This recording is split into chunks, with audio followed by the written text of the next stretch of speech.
Hey everyone, today I'll be doing the unboxing and some tests for the Cammus C12. So before you skip ahead on this video, I just want to say that I bought this unit myself, so they didn't send me for a review or anything like that. I am not sponsored by Cammus, so I can give my honest opinion on this product, okay?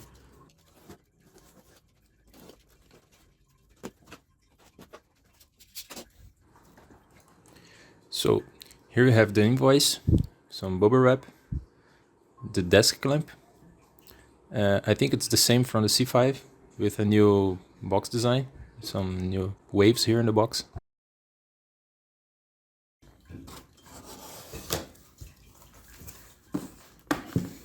More bubble wrap. Now for the box. It's a little bit heavy.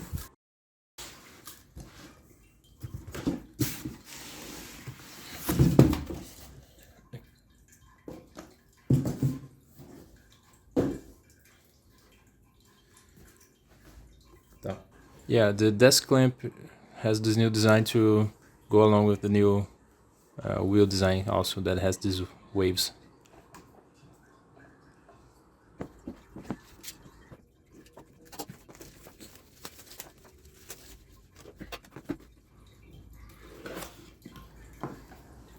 So for the clamp we have some desk protections, a screwdriver,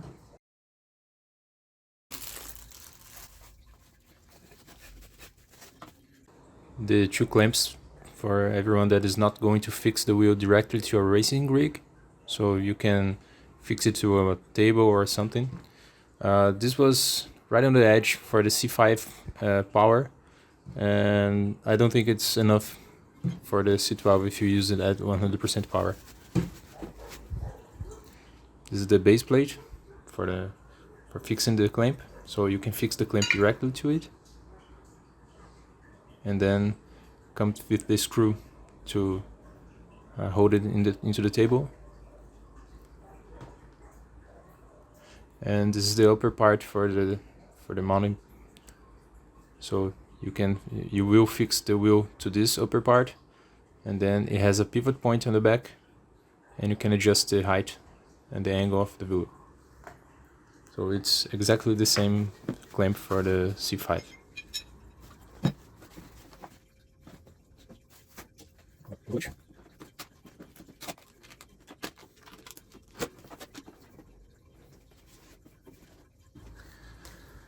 Now inside the box we have the manual, and right away you can see the wheel.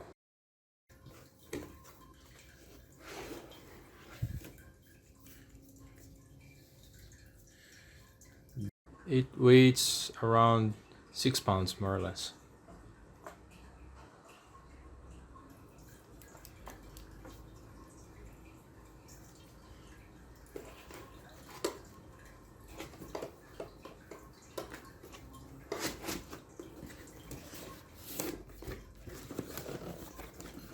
On the accessory box we have the power cable, the two mounting rods to fix the wheel to the desk clamp, power supply, a lot bigger than the C5 obviously.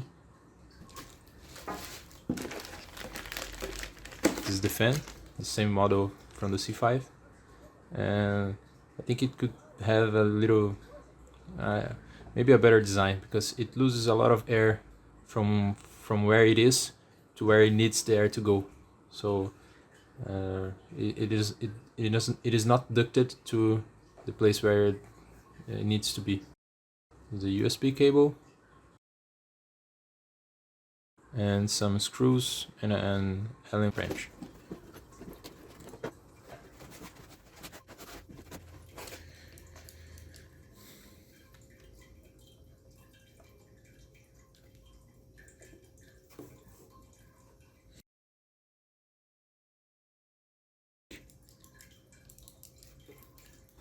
The quality of these buttons, it's a lot better than the C5. The C5 had some buttons that were hard to push, and it felt a strange click. This one you have a little softer click. It has a little bit of coarse, and then you feel the click. This thing that I caught my attention. We have those fixing points in the wheel that it needs to be mounted right here, and right behind them it's some refrigerating ports for the air to go. But when you fix those those bars there, it covers the air vents. So it's strange. There are more air vents on the top side and bottom side between the fins, but it is strange that they've had the trouble to open these holes just for you to close them with the clamp. Well, everyone has probably already seen other reviews, but I will go through. There's a rotary button with a key on the top side, 10 buttons, another rotary with click. Those are called the funky switch. So you have top down, left and right, click, and rotary. And this is an analog switch with a click. Those top two buttons are different than the others. They are rotary, but they are positional, so you can choose one specific button for each position. There are some games that have this, you can map individual keys to individual settings. For example, in Assetto Corsa Competizione, you can use each key for one set of traction control. And those buttons here on the bottom side, they are not positional, they are just plus and minus. On the back side, you have the power button, reset button, the fan connection, USB connection, a power connection, and down here we have a nice thing that is a 2-port USB hub. So you can use an OTG cable to attach any other peripherals to your wheel, directly to your wheel. So it's another 2 ports for your computer to have.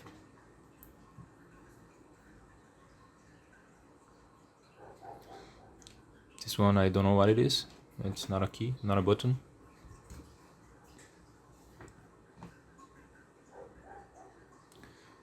The shift pedals are a lot better than the C5. It's a big upgrade.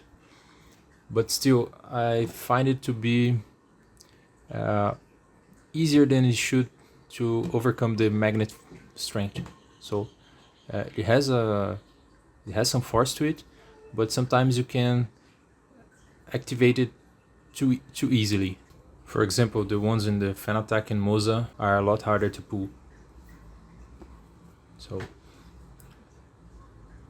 a problem that this can bring is if you pull it with not enough force, you can overcome the magnet, but not enough to make it go all the way.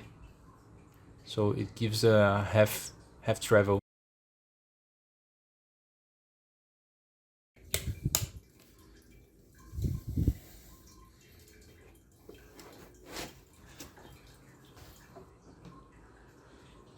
Those are the mounting rods. You have a little height adjustment here. You can mount it upside down or on the other way. So you can put the wheel a little bit higher if you mount it upside down with the text upside down. In my case here, I'm gonna mount it upside down because I want the wheel to be higher.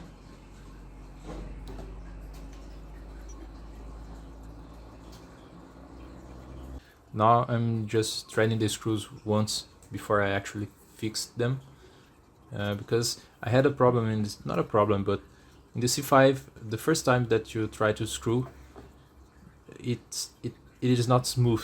The surface of the screw is a little bit jagged, so if you go it first without fixing anything, it will be easier when you have to really fix the rods. But in this case, in the C12, this was not a problem. The screws were very smooth even in the first time.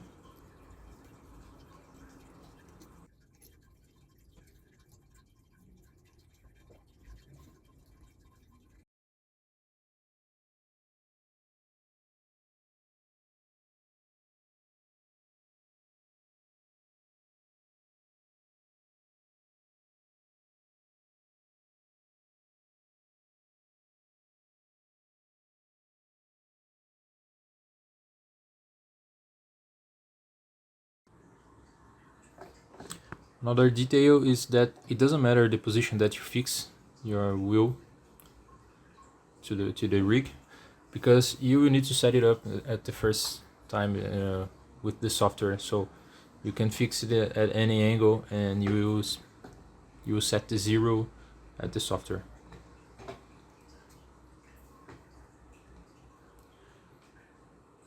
Now to fix the base plate. In this case it's a aluminum profile, so we have the T screws.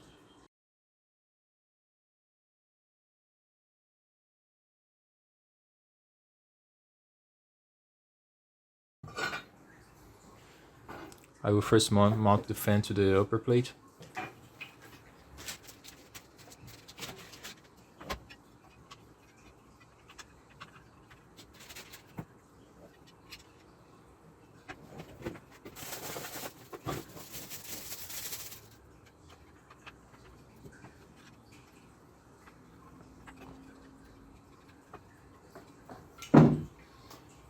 Okay.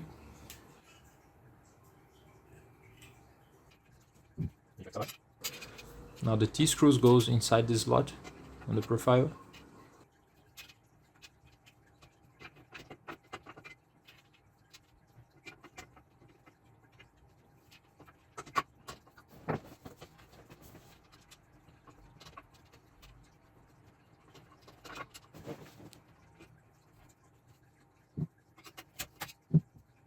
You just need to check for alignment, that it is exactly in front of you.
Now for the upper plate, you move the cable to the front and you align the back two screw holes and put the screw through it.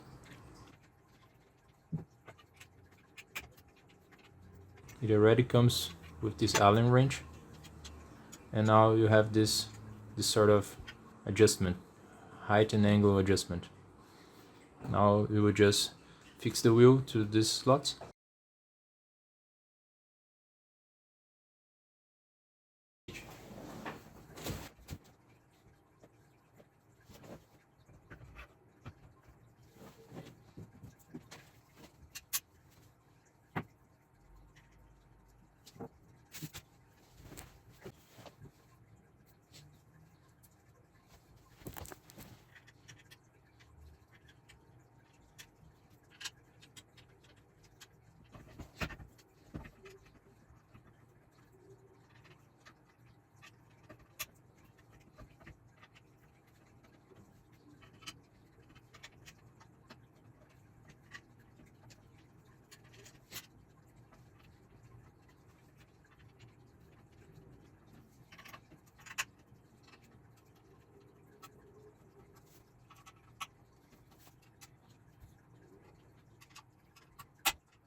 So the wheel is in place. You have this angle to adjust, and you have 3 positions on the side here that you can choose from the lowest one to the highest one.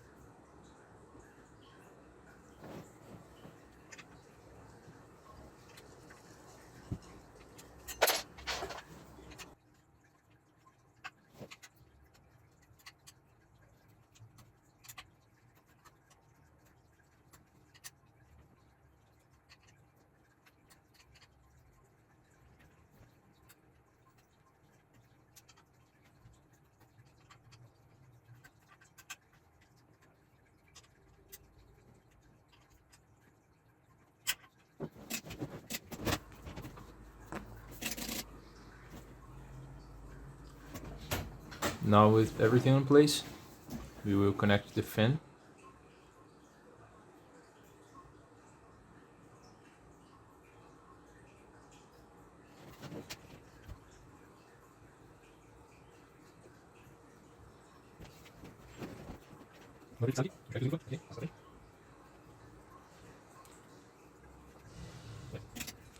Then we can connect also the USB cable and the power cable, and it is ready to use.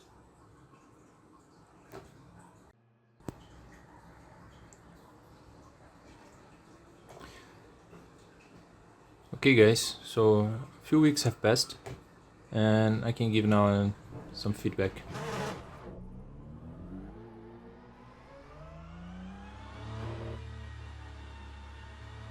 The first important thing is that I don't see any delay between my input on the wheel and the resulting that the game shows me, the resulting position of the wheel in the game. It's completely zero delay. It copies exactly the same position from my wheel.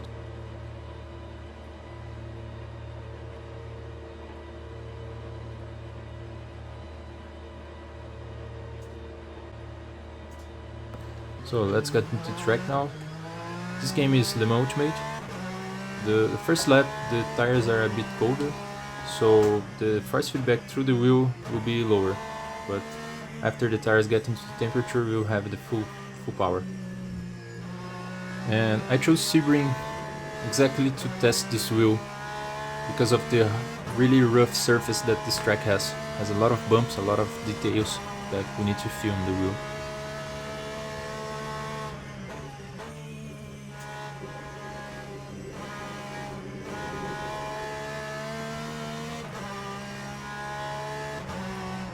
There is not much to tell about this wheel. It is a direct drive wheel with 12 newtons of constant force with peaks up to 15 newton, so it's exactly what we expect from a direct drive wheel. The response is very good, it's very quick response. It gives you all the detail from the track. It didn't feel worse in any way to the other brands like Moza or Fanatec that I tested here.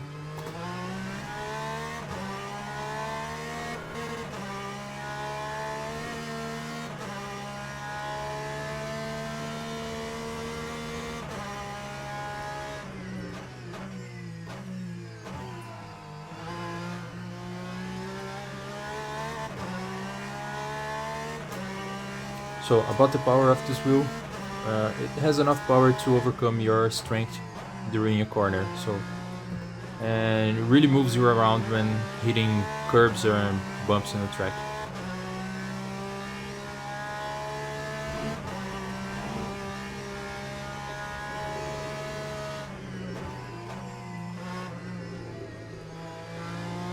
Here I am using it at 100% power on the software and at 80% on the game.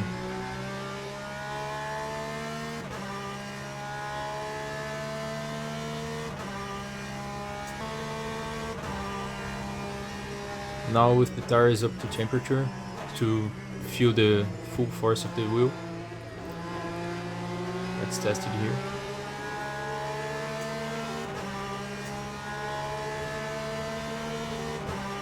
It's a little bit heavier now that the tires are gripping more.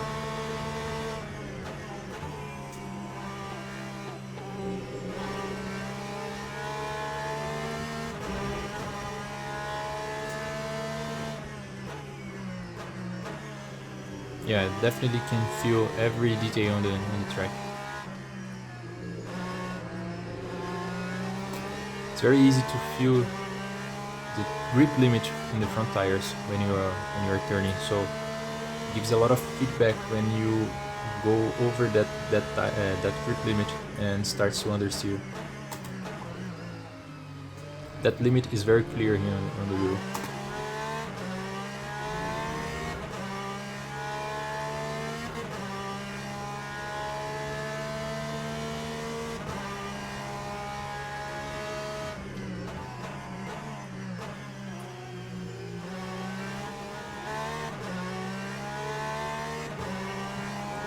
But overall, I can say that it's a very good wheel.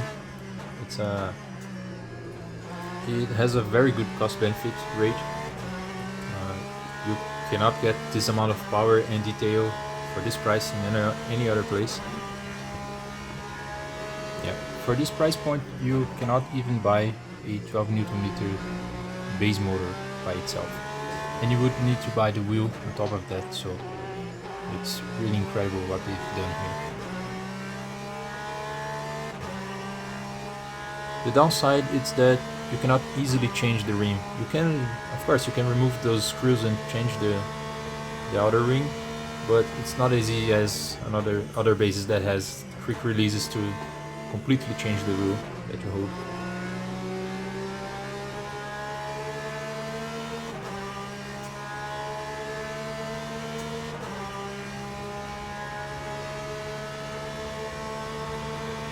Let's try an overtake here. And I had a little bit of tire lockup on the front left. At first I thought it didn't had any effect on flat spot in the tire, but right now that I get on the straight, I can already feel the vibration on the wheel because of that little lockup.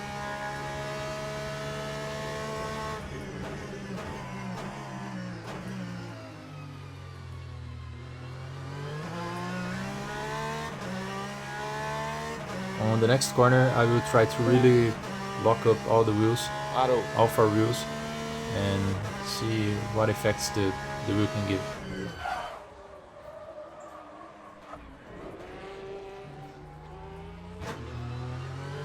Right, so let's see, and it is already shaking a lot in the hands.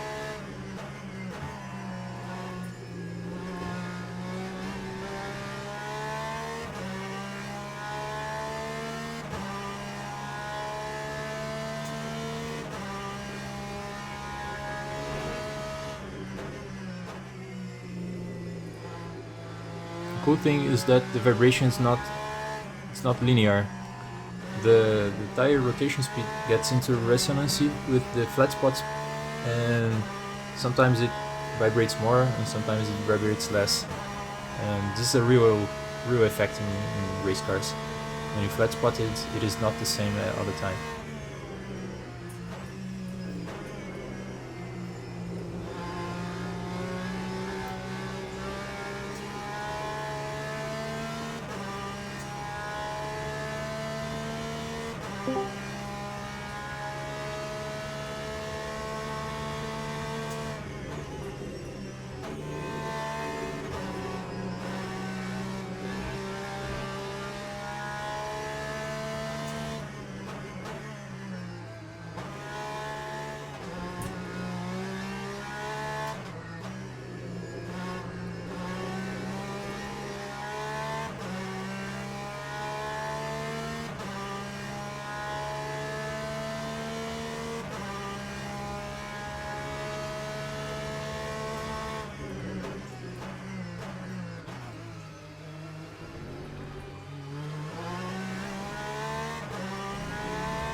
So that's all I had to say about this wheel.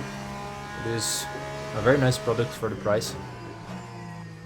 Really nice build quality, and if you check on their website, you can find coupons on the internet. I don't have them on mine because I'm not sponsored, but you can look up for coupons for the C5. You can get 10 or 20% of the cost as a discount. The price is already low and you even get discount on top of it. And that's it. That's all I have to say. I hope this was helpful to everyone that was in doubt about this wheel.